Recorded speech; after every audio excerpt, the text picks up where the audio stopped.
Now, I had promised the young sisters that I would also go ahead and, because we're talking about how we can make an impact, the women, and one of the ways is that you have to be able to explain Islam in a way that they will understand. Okay? So one of the most important things they're always asked about is the rag on our heads. Why do we wear that thing? Okay?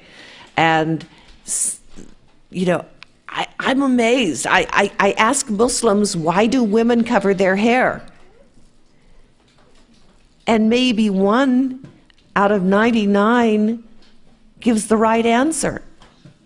Now, if Muslims don't know why women wear this scarf, how do we expect non-Muslims to understand? Seriously. The Quran itself says why we cover our hair. What does the Quran say? To identify ourselves as being Muslim.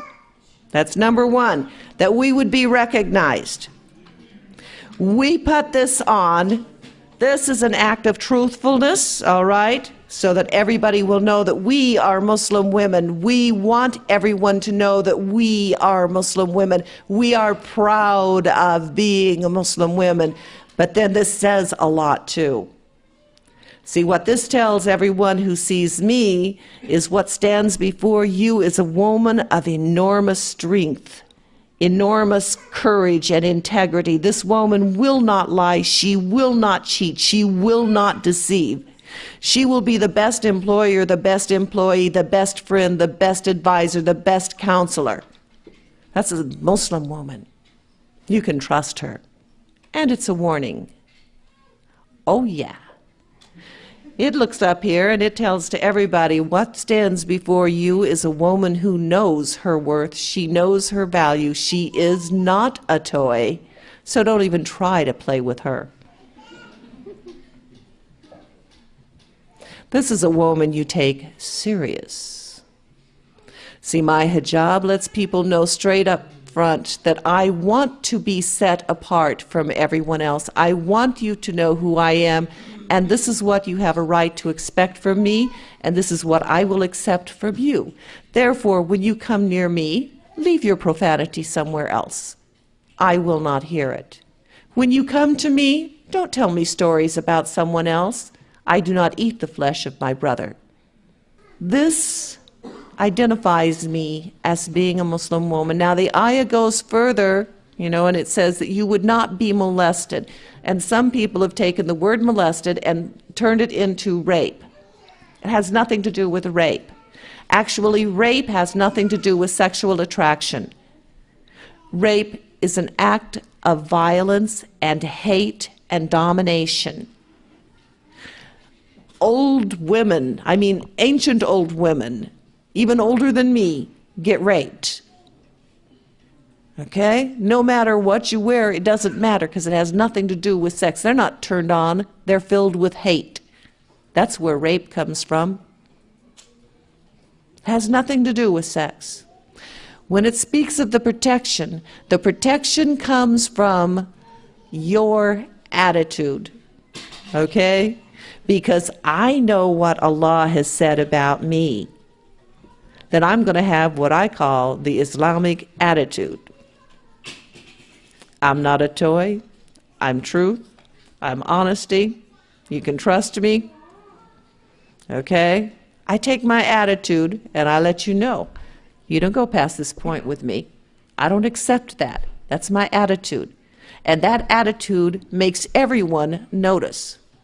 So when I walk in up to a shopping center, okay, everyone rushes to open the door for me. I expect it, so they do it. If I get on a bus, they'll get up and give me their seat. I expect it, so they do it.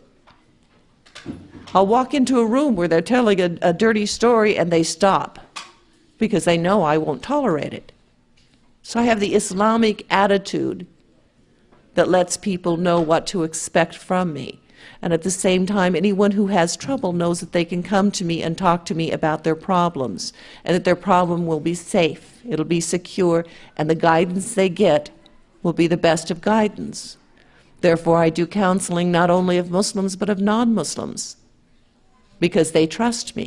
They know they can trust me. See, these little things, and they may sound like little things, but they really aren't. But you see the difference in the way that I explain them to you? Now, some people go, "Ugh," you know, they think this is horrible. But I don't think it is horrible. I think it's closer to the truth than what has been.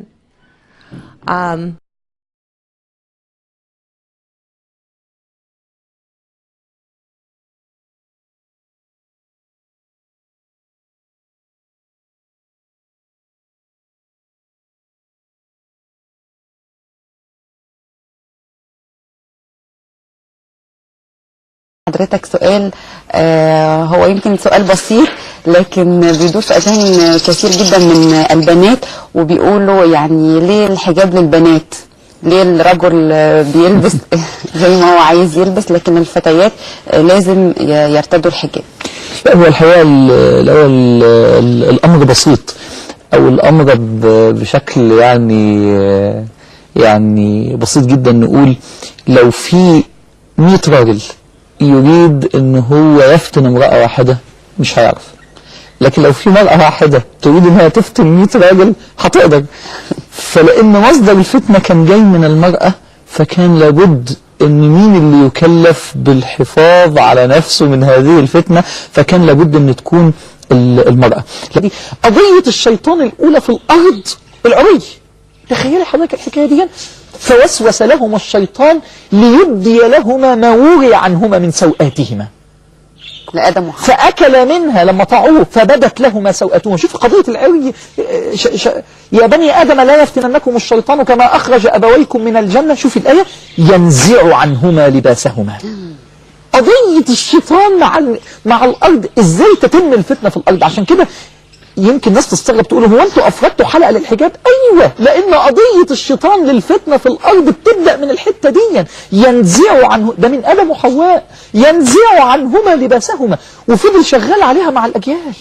كل جيل يضحك عليه بالعري. مره يجي مره مع العرب في الجاهليه ويقول لهم ملابسكم دي ما ينفعش تطوفوا بيها البيت، طوفوا البيت عرايا رجالا ونساء. شوفي القضيه، بيضحك على كل جيل باللي يدخل بيه. جيل العصر الحديث ما عادش ينفع معاهم يقول لهم ملابسكم زي العرب زمان في الجاهليه، فدخل لهم مدخل جديد يقول لهم ايه؟ الحريه.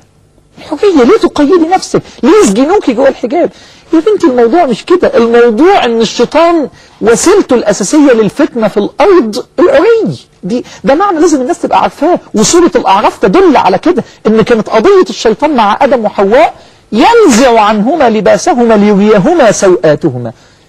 فشوفي المعنى. فأنا بقول للبنات لا، القضية، وبقول للنساء القضية قضية ان ده مدخل الشيطان في الأرض، واحنا عايزين بالحجاب ان احنا نحافظ على المجتمع نقي سليم ما يتعرضش لأي أذى. Now, I had promised the young sisters that I would also go ahead and, because we're talking about how we can make an impact, the women, and one of the ways is that you have to be able to explain Islam in a way that they will understand. Okay, so one of the most important things they're always asked about is the rag on our heads. Why do we wear that thing? Okay, and you know, I'm amazed. I ask Muslims, why do women cover their hair? And maybe 1 out of 99 gives the right answer. Now, if Muslims don't know why women wear this scarf, how do we expect non-Muslims to understand? Seriously. The Quran itself says why we cover our hair. What does the Quran say? To identify ourselves as being Muslim. That's number one, that we would be recognized. We put this on. This is an act of truthfulness, all right, so that everybody will know that we are Muslim women. We want everyone to know that we are Muslim women. We are proud of being Muslim women. But then this says a lot too. See, what this tells everyone who sees me is what stands before you is a woman of enormous strength. enormous courage and integrity. This woman will not lie. She will not cheat. She will not deceive. She will be the best employer, the best employee, the best friend, the best advisor, the best counselor. That's a Muslim woman. You can trust her. And it's a warning. Oh, yeah. It looks up here and it tells to everybody what stands before you is a woman who knows her worth. She knows her value. She is not a toy. So don't even try to play with her. This is a woman you take serious. See, my hijab lets people know straight up front that I want to be set apart from everyone else. I want you to know who I am, and this is what you have a right to expect from me, and this is what I will accept from you. Therefore, when you come near me, leave your profanity somewhere else. I will not hear it. When you come to me, don't tell me stories about someone else. I do not eat the flesh of my brother. This identifies me as being a Muslim woman. Now the ayah goes further, you know, and it says that you would not be molested. And some people have taken the word molested and turned it into rape. It has nothing to do with rape. Actually, rape has nothing to do with sexual attraction. Rape is an act of violence and hate and domination. Old women, I mean ancient old women, even older than me, get raped. Okay? No matter what you wear, it doesn't matter because it has nothing to do with sex. They're not turned on, they're filled with hate. That's where rape comes from. It has nothing to do with sex. When it speaks of the protection comes from your attitude. Okay? Because I know what Allah has said about me, then I'm going to have what I call the Islamic attitude. I'm not a toy. I'm truth. I'm honesty. You can trust me. Okay? I take my attitude and I let you know. You don't go past this point with me. I don't accept that. That's my attitude. And that attitude makes everyone notice. So when I walk in up to a shopping center, okay, everyone rushes to open the door for me. I expect it, so they do it. If I get on a bus, they'll get up and give me their seat. I expect it, so they do it. I'll walk into a room where they're telling a dirty story and they stop because they know I won't tolerate it. So I have the Islamic attitude that lets people know what to expect from me. And at the same time, anyone who has trouble knows that they can come to me and talk to me about their problems, and that their problem will be safe, it'll be secure, and the guidance they get will be the best of guidance. Therefore, I do counseling not only of Muslims, but of non-Muslims, because they trust me. They know they can trust me. See, these little things, and they may sound like little things, but they really aren't. But you see the difference in the way that I explain them to you? Now, some people go, ugh, you know, they think this is horrible. But I don't think it is horrible. I think it's closer to the truth than what has been. الحجاب ما شاء الله عمال ينتشر، لكن تلاقيها محجبة وإيه وعشان بس تقول إن شعرها حلو فمطلعة القصة، وتلاقيها محجبة ولابسة بنطلون، وأحيانا يكون البنطلون ضيق، وأحيانا تكون لابسة حجاب ولابسة إيه ده؟ يا جماعة عايزين يعني أنت خدتي الخطوة إنك تطيع ربنا، كملي بقى. يعني بلاش يا جماعة نبقى بنتعامل مع الله تبارك وتعالى بشيء من الإيه عدم الجدية.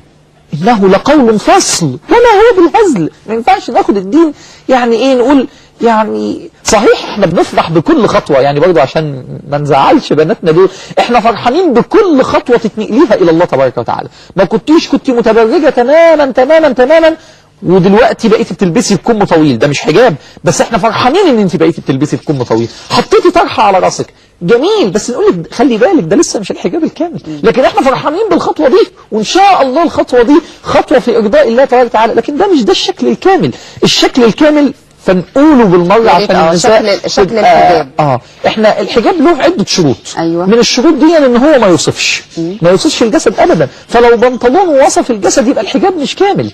ان هو ما يوصفش وما يشفش، ما يظهرش ما تحت الشعر او ما تحت الرقبه، لا يوصف ولا يشف ولا يكون معطلا ولا يكون فيه تشبه بالرجال. فلو تكملت الاربعه دول، ولذلك انا هقول حاجه، يعني انا بنصح النساء قدر الامكان باللبس الواسع الفضفاض اللي احيانا بيبقى فيه عبايات تلبسها النساء وتكون في منتهى الشياكه وتكون قيمه جدا وتكون على الموضه جدا لو دي مشكله النساء، وتكون في منتهى الاناقه وفي نفس الوقت حققت الشكل الكامل اللي يرضى به الله تبارك وتعالى.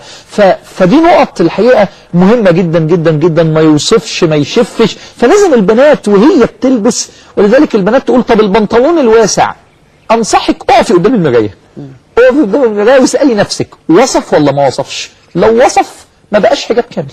نقطه ثانيه برضه خاصه بكلام الاخت، انت دلوقتي بقيتي بتمثلي الاسلام. يعني هل المحجبه فاهمه ان ربنا كرمها لدرجة انها بقت ممثلة للإسلام؟ انت سفيرة للإسلام في كل مكان بتمشي فيه. الناس بتبص عليكي، بتبص على تصرفاتك.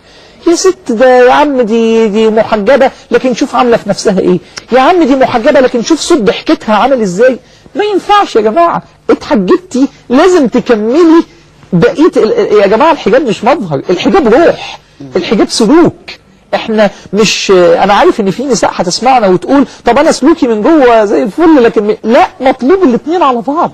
مطلوب السلوك الباطني والسلوك الظاهر. سلوك الظاهر بالحجاب وسلوك الباطن ان تكوني محجبة القلب، ان يبقى قلبك وضحكتك وطريقة تعاملك مع الناس دي محجبة. ما بتتكلميش مع شاب بميوعة او بدلع، فلا تخضعن بالقول فيطمع الذي في قلبه مرض. احنا عايزين الحجاب يخليكي تقول يا رب أطعتك من داخلي ومن ظاهري. بنشوف بنات اتحجبت وهي من جوه مخوخه وتقلع الحجاب بعد شويه. ليه؟ لانها ما ارتبطتش بالله حق الارتباط. اذا دخلت البنت في سن البلوغ صار الامر صعب جدا بالنسبه للاب والام بالكلام عن الحجاب. الكلام عن الحجاب يصيب بناتنا بالارتكارية وبالحساسية، وتبدأ البنت في التمرد والتملص، وأن الأمر يعني صعب بالنسبة لهن، لأن بقية الصف الدراسي لم يتحجب بعد. المعلمة أحيانا في كثير من بلادنا العربية أيضا نسيت أن ترتدي ثيابها قبل أن تأتي إلى المدرسة، وتظن أنها ذاهبة إلى مكان معين، ولا تنسى أو نسيت أنها ذاهبة إلى معهد علمي له يعني حرماته وله قوانينه. فبالتالي تتأثر البنت من المعلمة، من زميلاتها، من أم زميلتها، من جاراتها، من كثير من بنات ونساء المجتمع ما تحجبن بعد.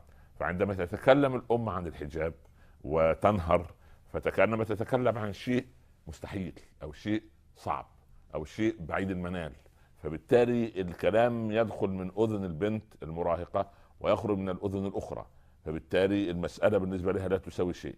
ولكن أنا أنصح بناتي وأبنائي من الآباء والأمهات، من الأزواج والزوجات، عند الحديث مع المراهق والمراهقة يجب أن يكون الحديث عقلانيا لا نصيا، في الأول مساحة حب ومودة، وأن نأتي لمسألة العقل، التعقل. نقول للبنت في هذه السن أن هناك القلم يجري على كل إنسان في هذا الكون إلا على ثلاثة. القلم يكتب الحسنات والسيئات على كل مخلوق من الآدميين، سواء ولد أو بنت أو رجل أو امرأة أو ذكر أو أنثى، إلا ثلاث حالات: الصبي حتى يبلغ، والنائم حتى يستيقظ، والمجنون حتى يعقل. فبالتالي هؤلاء هم الثلاثة الذين يتوقف عنهم القلم. طيب نضرب مثال بسيط. فرضنا جدلا أن واحدة أنثى في 30 من عمرها، أو في 40 أو في 50، ولم تلبس الحجاب، طيب هل لا يجري عليها القلم؟ هي اولا هي صبيه؟ لا مش صبيه، يعني هي متصابيه ماشي، لكن المتصابيه دي قصه اخرى، هي التي تتصابى. ليس ادنى لفؤادي من عليم يتغابى وعجوز تتحالى ودميم يتحالى وجهول يملا الارض سؤالا وجوابا. هذه العجوز التي تتصابى من ثقل ظلها ان هي في 40 وال50، ولا اقول عجوز يعني، وانما اقول ان يعني بلغت العمر الذي يجب ان تلتزم فيه بامر الله في الحجاب. طيب انت يا بنت 40 او بنت 30 او بنت 25 او بنت 20، هل انت صبيه صغيره لم يجري عليك القلم بعد؟ تقول لا. طب هل انت نائمه؟ يعني ما خطر لك ان الله عز وجل امر النساء بالحجاب سوره الاحزاب وسوره النور؟ تقول لا والله انا مستيقظه. طيب يبقى بقيت حاله ثالثه غير مكلفه، واما انت صبيه، الصبي حتى يبلغ، او نائمه، النائم حتى يستيقظ، والحاله الثالثه ايه؟ حتى يعقل، اللي هو الايه؟ المجنون. طيب يبقى اي قسم الاول نضع اللا محجبه في هذا القطاع، هذا امر. الامر الثاني، الطفل في بطن الجنين في رحم امه، في بطن امه في ظلمات 3، لماذا هو عاري؟ ليه؟ لا يلبس، لانه عاري من العقل، ليس عنده تعقل. فلما كان عاري من العقل كان عاري من الثياب، فمن تعرت من ثيابها فقد تعرى عقلها، مش الاخرين اللي هم من الكاهرين للدين سواء من بني جلدتنا او من غيرهم، عندما يقولون ان الحجاب غطاء للعقل. هي المرأة التي لا تتحجب إنسانة للأسف الشديد ألغت عقلها هي عارية من العقل، ليس لها عقل، فبالتالي ليس لها ثياب. خلاص، يبقى إذن الطفل عندما يكون جنينا في رحم أمه عاري العقل، فعاري الإيه؟ عاري الثياب. لما ينزل من بطن أمه ما اكتمل عقله بعد، فنعمل فيه إيه؟ نبدأ سبحان الله العظيم نغطيه نحن، ونغير له نحن، ونلبسه نحن. وحتى بعض المعقدين والمعقدات من الآباء والأمهات يشتروا للأولاد والبنات الصغار يعني أسعار رهيبة جدا ومكلفة جدا وغالية جدا لتعويض نقص عندهم. لما يكون طفل عنده شهرين يعني لا يمشي، ربما يشتروا له حذاء صغير يكبروا به قدمه ولا يتركوه يتعرض للهواء، بيكون ثمنه غالي جدا لانه من ماركه كذا او مدير. هذه عقده نقص. ده الاب والام هؤلاء دول عايزين علاج نفسي، عندهم عقد نفسيه يعوضوها في الايه؟ في الصلاه. طب الولد لا يمشي، البنت لا تمشي، كيف هذا الحذاء بهذا المبلغ العجيب اللي ينفق على اسره شهر؟ فهذا امر. المهم، فيظل الطفل الى ان يعقل يبدا هو ان يستر نفسه. ولذلك اقول لو ان نائما عزكم الله كشف عن عورته، هل يعيب عليه احد؟ لا يعيب عليه احد. ليه؟ لانه مستور العقل. هكذا ايضا يجب الا نعيب على هذه اللا محجبه او غير محجبه، لاننا نعتبر ان عقلها قد تبخر منها. ليه؟ لان الحجاب هو اصل، واللباس والستر هو اصل الخلقه. يعني ابونا ادم وامنا حواء قبل ان ياكل من الشجره كانوا عرايا ولا كانوا متغطين؟ لا، كانوا لابسين لباس التقوى، لباس الجنه. سبحان، ينزع عنهما لباسهما. سبحان الله، ينزع. هكذا مهنة الشيطان، ينزع اللباس عن الايه والستر عن ال الانسان. ولذلك الفطرة، يعني الحجاب في الغرب مستهجن عند الاوروبيين وعند الامريكان، لغير المسلمين والمسلمات مستهجن، دايما يستقلوا به. ولكن العجيب ان امرأة في احد محلات السوبر ماركت الكبيره المعروفه عالميا، يعني حتى لا يكون اعلان، يعني معروف في كل البلاد، موجود محلات كبيره جدا فيها امراه تشتري باريسيه، عزكم الله، خلعت ثيابها قطعه قطعه وهي تمسك بالعربه، الى ان انتبه لها رجال الامن الخاصين بالمحل، وسبحان الله اخذوها وادخلوها في غرفه داخليه وغطوها. بعدها بيومين سنة 2006 ميلادية، يعني من 4 سنوات، كان في ملعب برشلونة قصة مشهورة، نزل واحد إلى الملعب كما ولدته أمه يجري في الملعب يمنة ويسرى، إلى أن لحقه رجال الأمن واستهجان كل الجماهير التي تستهجن الحجاب، ولكن استهجنوا أن يكشف الإنسان نفسه هكذا. وفي الآخر اكتشفوا أن هذه المرأة وهذا الرجل كلاهما مستور العقل، لا أقول مجنون لأن المجنون هو البعيد عن رحمة الله، إنما مصاب بلوثة عقلية. فبعد أن كان النظرة إليهما باستهجان واستنكار أصبحت نظرة إشفاق ودعاء بالشفاء. سبحان الله. إذا من تريد أن تكون يعني هكذا؟ يعني لماذا المرأة سبحان الله لا تسمع كلام الله عز وجل، وكأنه تقول أو البنت تقول إحنا هكذا نريد أن يكون حوارنا مع بناتنا من المراهقات من البالغات. يعني هل تريدين أن تكوني هكذا؟ يعني هل تريدي أن تكوني يعني سبحان الله هذه الصفة العجيبة التي لا توجد إلا في غير الإنسان والعراء يعني. ولذلك المسلمون والنصارى كلاهما كلا الطائفتين تحترمان وتجلان أمنا مريم عليها السلام، سيدة مريم أم سيدنا عيسى عليه وعلى نبينا الصلاة والسلام. وعلى فرض جدلا أن هذه الصورة صحيحة لأمنا مريم كما تصوروها، هل هناك في العالم كله صورة لمريم عليها السلام حاسرة عن شعرها أو عاملة شعرها فورمة معينة أو تسريحة معينة؟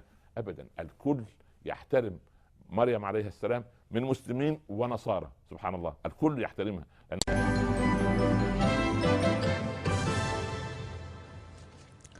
أهلا بكم من جديد. موضوع حلقة اليوم هو حول الفنانات المحجبات، وضيفتنا هي الفنانة المصرية المعروفة حنان ترك. حنان، كنت سألتك عن اللحظة التي قررت أن تلبسي فيها الحجاب، متى كانت؟ تعبت وعايزة الحقيقة ومش قادرة وعايزة أطرد الهوى، عايزة أطرد الهوى بأي شكل. رحت للشيخ ربنا يكرمه ويعزه، قلت له قول لي الحجاب جنة ونار ولا درجات جنة؟ لو جنة ونار مش هلعب، لا حلو. أنا عايزة أدخل الجنة، مش ممكن أبدا. أنا ما بقدرش على لسعة ولاعة ولا كبريت ولا شمعة ولا حرارة الشمس، ولا ما أقدرش. لو درجات جنة أنا راضية بالبدروم. وقتها ايوه اللي هو انا بقول لك الحقيقه بالضبط. نعم. فجي قال لي ضحك زيك كده بالظبط وقال لي سبحان الله العظيم، شوفي يا اخت حنان، كل ما هو فرض جنه ونار، وكل ما هو نافله درجات جنه، وما زال عبدي يتقرب الي بالنوافل حتى احبه. قلت طب هايل، قول لي جنه ونار ولا درجات جنه؟ فقال لي طيب انت مسلمه؟ قلت له الحمد لله. قال لي جاهدتي للاسلام؟ قلت له لا انا اتولدت مسلمه. قال لي طب كويس، يعني انت وارثه الان الارض. قلت له ارض؟ قال لي ادي الارض، انت النهارده الارض دي ملك حنان حسن محمد عبد الكريم. قلت له ازاي؟ قال لي انه اسلام، خلاص انت دي عندك ارضك. قلت له طب كويس الحمد لله. قال لي انت مؤمنه باركان الاسلام؟ طبعا مؤمنه باركان الاسلام كذا وكذا وكذا، 5 اركان انا طبعا مؤمنه بيهم جدا. قال لي هايل، يلا اغرزيهم طالما انت مؤمنه بيهم، اغرزيهم في الارض بتاعتك. قلت له طيب اوكي، غرزناهم خيرا، بس الحمد لله ما فيهمش حجاب. اذا فهو انا بقى كل ده مطمنه يعني.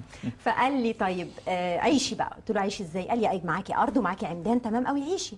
قلت له ازاي يعني؟ قال لي عايزه ايه؟ قلت له لا، لو هو انت بتتخيل ان ده بيت، ده ما ينفعش، لا يقيم بيت. امال انت عايزه ايه؟ انا عايزه حيطان، عايزه سقف، عايزه حاجات كتير. قال لي اذا عليكي باركان الايمان، خشي على اركان الايمان، تؤمن بالله وملائكته وكتبه ورسله. مش هتلقي الحجاب بيناتهم، ما فيش الحجاب بيناتهم، فالحمد لله رب العالمين. قال لي لا انت فاهمه يعني ايه الايمان بالله؟ طبعا كان انا مؤمنه بالله، اذا كنت انا جايه لك هنا عشان مؤمنه بالله عايزه ارضيه. طيب مؤمنه بالملائكه؟ طبعا مؤمنه بالملائكه، امال انت بتتكلم في ايه؟ طيب مؤمنه بالكتب؟ طبعا مؤمنه بالكتب. طيب مؤمنه بالقران؟ طبعا مؤمنه بالقران. قال لي طيب افتحي القران، فتحنا القران. قال لي افتحي سوره النور، فتحنا سوره النور. قال لي اقري. قلت له بسم الله الرحمن الرحيم، سوره انزلناها وفرضناها. فقال لي ده معنى ايه؟ قلت له ان دي فرض. قال لي هو ايه؟ قلت له السوره دي فرض. قال لي ايوه.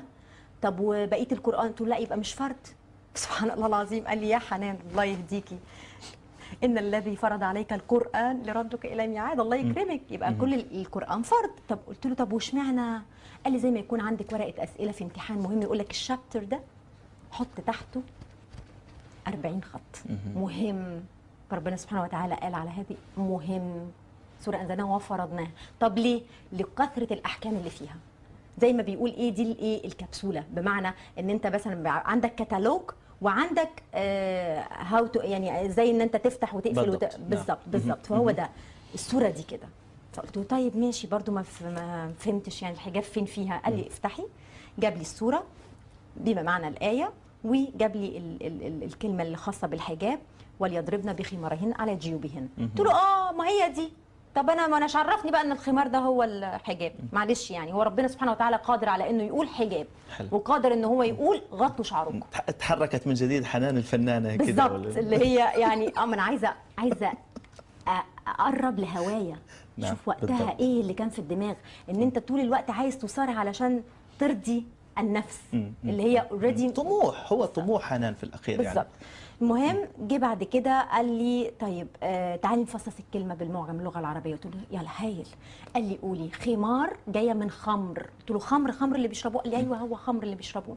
طب خمر معناها ايه في المعجم اللغه العربيه؟ هو غطاء للعقل. قلت له طيب، وفتح لي وراني غطاء للعقل. اذا محل العقل فين؟ في الكوع ولا في الايد ولا في الركبه ولا في الرجل؟ فين؟ قلت له لا في الراس. قال لي يبقى خمار هو غطاء ايه؟ قلت له الراس. قال لي اي نعم فهو حجاب. فلما جيت اتكلم كده قلت له ايه ده؟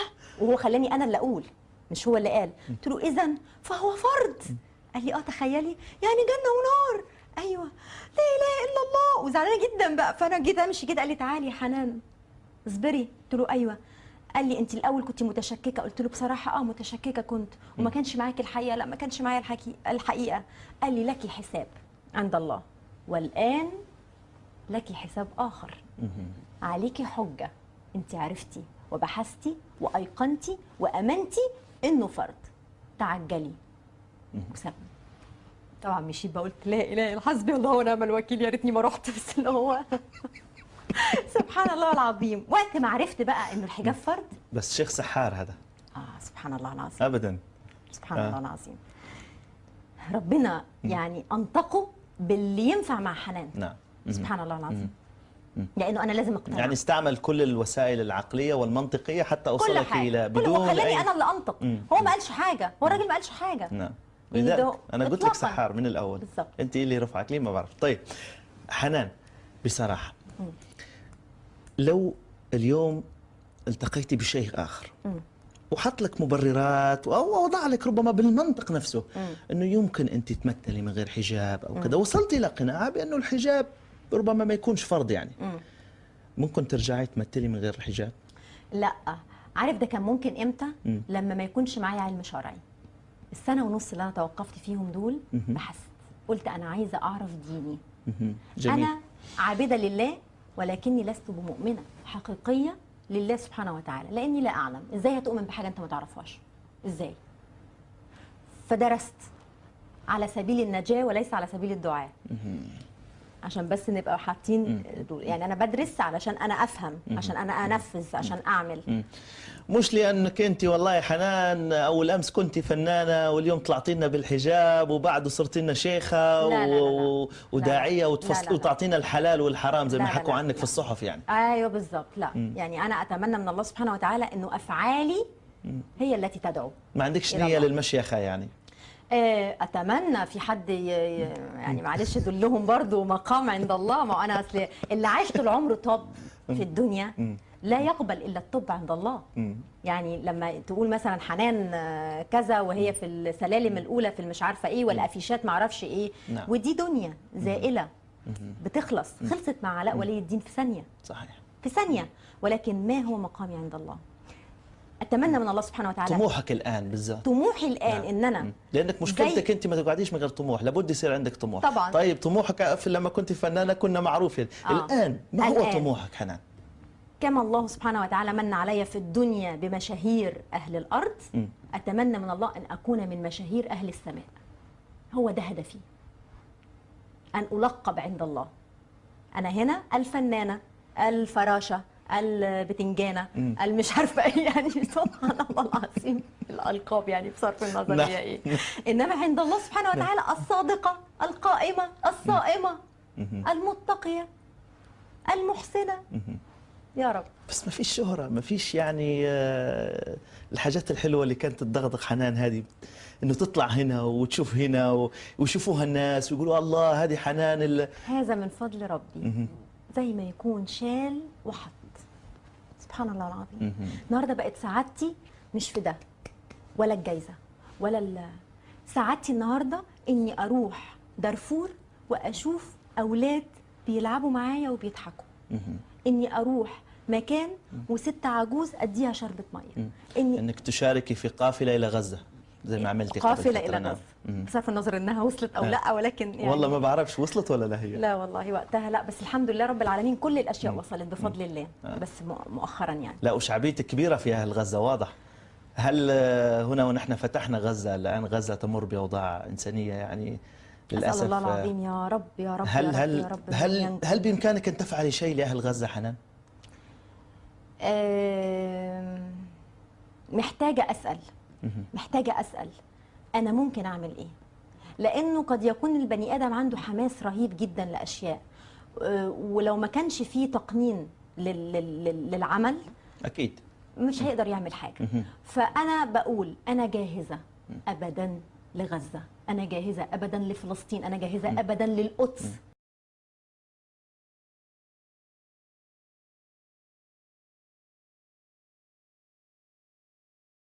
خالد خطاب، ربنا يبارك فيك. زوجك، ابو عيالك، ابو يوسف وآدم. ابو يوسف وادم.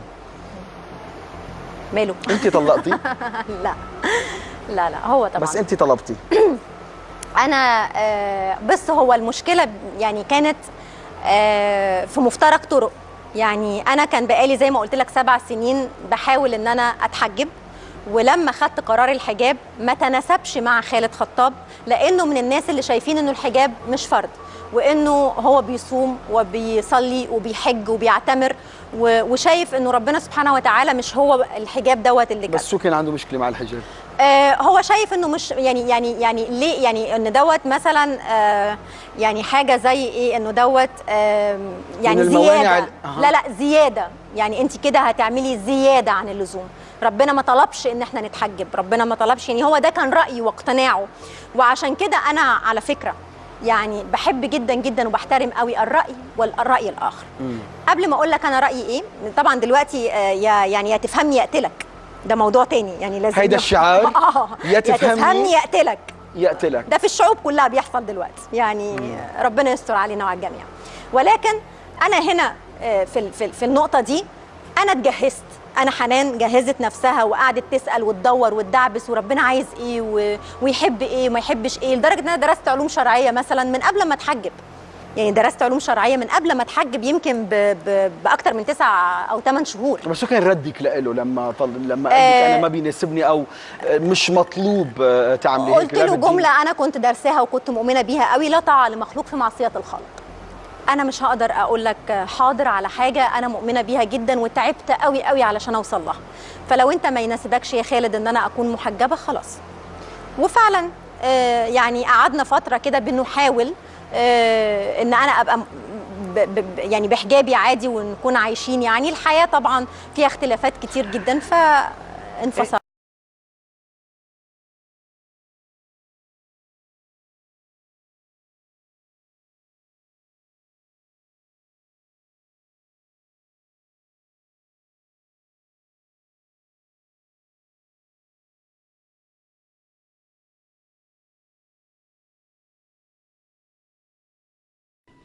I love Islam. Islam is absolutely my life. There's nothing in the world as important to me as Islam. And there is nothing in the world that I am not willing to give up for the sake of Allah, for Islam, and for the Muslims. That's a fact. It's an unquestionable fact. Because Islam is everything to me, because I know the power of Islam. I know the power of Allah. I understand Allah's love. I understand His wisdom. I understand His mercy. I understand His justice. And I know there is nothing that is better. And I wish to share this with everyone. And the first thing I had to learn was how to present Islam and how to live Islam. You know, for those of you who know, I embraced Islam about 24 years ago to the consternation of most of my family. And actually the reaction of my family was so severe that one member of my family actually tried to kill me. Another member actually arranged to have me committed to a mental institute. because they couldn't believe that I would, go into Islam. And yet, by applying Islam to my life, by living Islam, most of my family is now Muslim. Alhamdulillah. The thing is that everywhere you go, if you actually are living Islam, if you are demonstrating Islam, you will impact people and you will change their mindset. Now, when we go up to Congress, we go up to the Capitol Hill, talk to our senators or whoever up there, some people go up yelling and screaming and threatening. I don't see that as the way in Islam. The way in Islam is to introduce them to the truth. So first of all, I let them see me and know me as a Muslim woman, that they would know something of Islam. And then I can talk to them in gentle ways about what has to be done. And so we get a lot of things accomplished. It's not the strong, forceful, cram it down their throat way of the feminists. And I've been there, I've done that. I don't care to follow in that pathway anymore.